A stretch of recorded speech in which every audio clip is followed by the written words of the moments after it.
I was born as a boy. I grew up normally, except that I liked behaving and dressing up like girls. My parents started noticing this and they didn't like it. They told me either behave normally or get out of the house. They thought I was doing it on purpose. They didn't understand me. I had no other option but to leave the house. There was a teacher who used to like me a lot. I went to his house and he gave me shelter. Little did Rajkumar know that this step was going to affect his entire life. He used to treat me like a girl, which is what I wanted. So I was very happy with him. But I didn't realize that he was taking advantage of my situation. He was sexually exploiting me. I realized it too late. After some time, he left the place and went. Rejected by his biological family, betrayed by his teacher, and having to deal with his own sexuality bewildered Rajkumar. I couldn't even think of going home because of shame. I started wearing saris, and people who saw me before in pants used to laugh at me and criticize me. I became a laughing stock for everybody. I ran away from there to Rajmundry. I had heard that there was a place where people like me lived. I went to them and they took me into their community. And slowly I became one among them, doing all that they did. Prostitution is the main occupation of this community and Rajkumar could not escape it. Thrown into prostitution, Rajkumar's life took an entirely different route.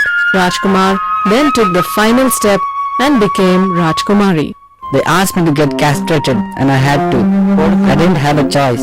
I'm not the only one who has done it. All the people of my community get operated. Rajkumari adapted to being one among the group and resigned herself to a sordid life.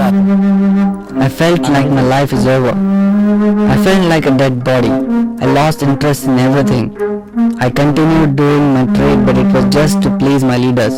As I was growing older, I found it more and more difficult. The feeling that nobody loves us, cares for us, was always there.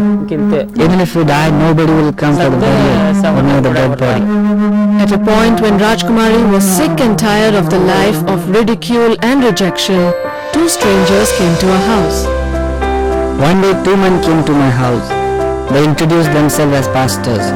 Outsiders don't come to us with good intentions, so I was very skeptical. They said they want to have a prayer meeting for us. I said, okay, come on Saturday.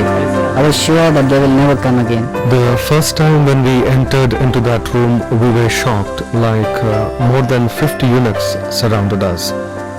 They were asking the same question, why God has created us like this?